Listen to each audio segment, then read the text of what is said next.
नमस्कार दोस्तों, आज हम UPSC civil service mains examination के कंपलसरी हिंदी पेपर को देखते हैं और इसको देखते हैं कि इसमें कितने क्वेश्चन आते हैं।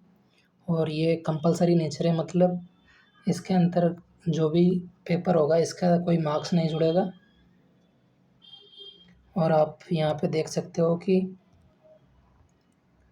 जो पेपर है इसका 3 घंटे का टाइम होगा और अधिकतम 300 अंकों का होगा। और इसमें सभी प्रश्नों का उत्तर देना होगा, अनिवार्य होगा, लिखना अनिवार्य होगा और ये हिंदी में ही लिखना होगा। और इसके अंतर्गत हम देखते हैं क्या क्या आएगा, क्या क्या आएंगे, क्या क्या नहीं आएंगे। इसके अंतर्गत देखते हैं एक एक करके। सबसे पहले इसके अंतर्गत आपको देखने को मिल रहा होगा, ये निम्नलिखित में से किसी एक विषय पर 600 शब्दों में निबंध लिखे, मतलब ऐसे लिखे। तो इसके अंतर्गत आते हैं लोकतंत्र और अभिव्यक्ति की स्वतंत्रता, इसके ऊपर लिख सकते हैं। या फिर क्या भारत में पेयजल संकट आसन है, मतलब एडजस्ट है, संगत है, मतलब आने वाला है। अगला है हमारा जनजातीय संस्कृति का संरक्षण एवं प्रयास एवं संभावनाएं। जो भी जनजातियाँ वगैरह है, हमारी जनजातियों की संस्कृति है, उनका संरक्षण कैसे करें और उनका संरक्षण का प्रयास एवं संभावनाएं क्या क्या हैं गवर्नमेंट की, ये भी हम बता सकते हैं। अगला है तोता चना बाजे गना, इसके ऊपर भी हम लिख सकते हैं कि होता कुछ और है और दिखता कुछ और है, ये है।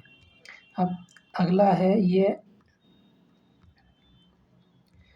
हमको गद्यांश दे रखा, इसके अंतर्गत से हमको कुछ प्रश्न दे रखे हैं और संक्षिप्त भाषा में ये प्रश्नों का उत्तर देना है।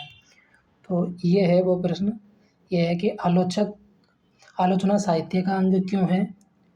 तो इसको हम देख सकते हैं कि क्यों है आलोचना साहित्य का अंग। तो यहाँ पे ऊपर ही ऊपर लिख भी रखा है कि आलोचना साहित्य का एक अंग मानी जाती है, इसलिए कि वे साहित्य को अपनी सीमा के अंदर रखने की व्यवस्था करती हैं, इसलिए आलोचना साहित्य का अंग मानी जाती है आलोचना को। अगला है जो सत्य और असत्य भाव से क्या आशय है। सत्य और असत्य भाव से क्या आशय है, हम इसको भी देख सकते हैं। तो यहाँ पे ये दे रखा है,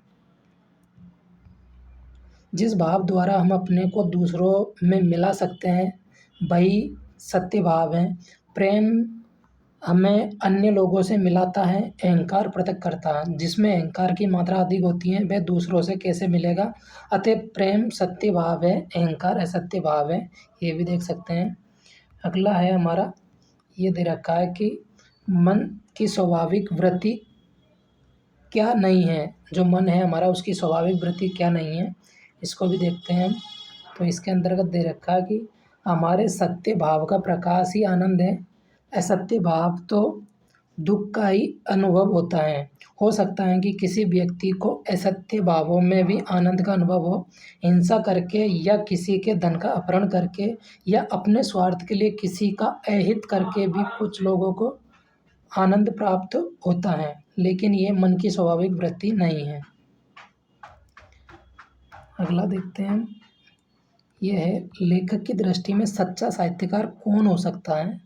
तो ये भी देखते हैं, लेखक की दृष्टि में जो सच्चा साहित्यकार वो कौन हो सकता है। ये दे भी रखा है यहाँ पे, साहित्यकार तो वही सच्चा हो सकता है जो दुनिया के सुख दुख से सुखी या दुखी हो सके और दूसरों में सुख या दुख पैदा करके स्वयं दुख अनुभव कर लेना काफ़ी नहीं है।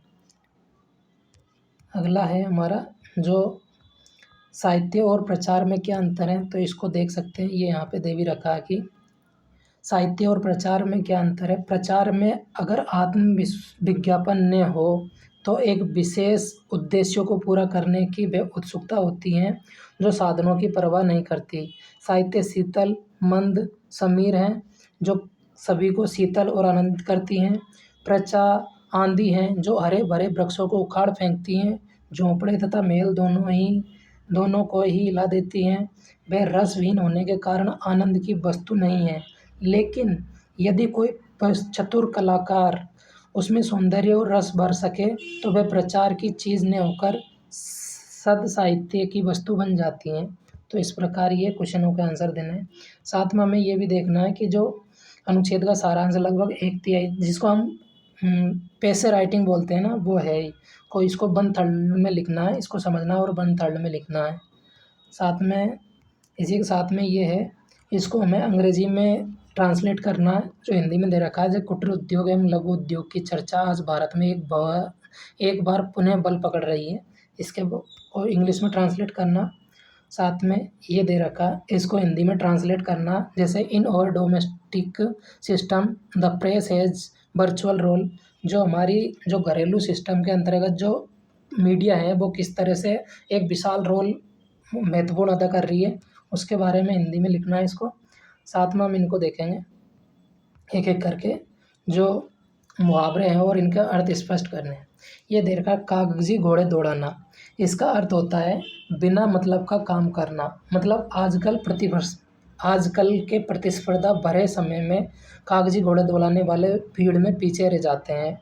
तो ये है अपना उल्लू सीधा करना। इसका मतलब है अपना काम निकालना। आजकल व्यक्ति बहुत चालाक हो जा रहे हैं, हर जगह अपना उल्लू सीधा करने की ही फिराक में रहता है। लकीर का फ़कीर होना, इसका मतलब है पुरानी बातों पर चलना या अंधानुकरण करना। मेरे दादाजी आज भी लकीर के फ़कीर ही हैं, कितना भी समझा लो फिर भी उनको कुछ नहीं समझ आता। अगला है चेहरे पर हवाइयाँ उड़ाना, जैसे घबरा जाना या परेशान होना। जब नौकरानी को चोरी के इल्ज़ाम में पुलिस के हवाले करने का फैसला किया तो उसके चेहरे पर हवाइयाँ उड़ गई। अगला है गेहूँ के साथ घुन पीसना, मतलब बुरे की संगति में भले भी बदलाना हो जाता है। जो बुरे की संगत होती हैं वो भले भी बदल जाते हैं बुरे की संगत में। जब राम चोरी के इल्ज़ाम में पुलिस ने पकड़ने की कोशिश की तो उसके अंतर्गत श्याम भी उसकी चपेट में आ गया। तो इस तरह से हम इनको देख सकते हैं।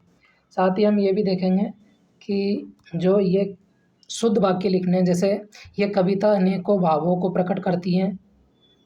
साथ में बाघ और बकरी एक घाट पर पानी पीती हैं, ये काम आप पर निर्भर करता है। कई सौ वर्षों तक भारत के गले में पसीने की बेड़ियाँ पराधीनता की बेड़ियाँ पड़ी रही। उस वन में प्रातःकाल के समय बहुत ही सुहावना दृश्य होता है। साथ में हम इनको भी देखेंगे जो पर्यायवाची हो, जैसे कपड़े का चीर और वस्त्र होता है। सर्प का सांप और नाग होता है। वृक्ष का पेड़ पौधे, और यमुना का कालिंदी होता है। कृष्णा होता है, जमुना होता है, और अश्व का घोड़ा चेतक आदि होता है। अब हम इनको भी देखते हैं। यह है अली और अली। अली होता है भोरा और अली होता है एक राजा या साम्राज्य उच्च। एक होता है कोस और कोस। कोस होता है भंडार और कोस ये व्यवहार में किसी का व्यवहार कोस अच्छा है ऐसे। दीप और दीप। दीप होता है हाथी और दीप होता है चारों तरफ जल से भरा हुआ एक द्वीप आइसलैंड। अगला होता है हमारा भवन और भुवन। जो भवन होता है और भुवन होता है। अगला है श्वेत और श्वेत। श्वेत एक सफ़ेद या उज्ज्वल होता है और श्वेत पसीना होता है। तो इस तरह से आप दोस्तों देख सकते हो कि यूपीएससी ने जो पैटर्न दिया वो वही है। जैसे 5 क्वेश्चन मुहावरे, 5 क्वेश्चन पर्यायवाची, 5 क्वेश्चन शुद्ध वाक्य लिखना, ये मिला के टोटल 300 शब्दों का है। और निबंध हमारा 100 मार्क्स का है। तो इस तरह कुल मिला के हमारा ये पूरा 300 मार्क्स का पेपर है और 3 घंटे का हमारा टाइम है। तो ये था दोस्तों, मैं उम्मीद करता हूँ कि आप इसको एनालाइज करेंगे और अगले आने वाले 2025 में मेंस की एग्ज़ाम देने वालों के लिए ये बहुत बेनिफिट होगा, फ़ायदेमंद होगा। जय हिंद दोस्तों।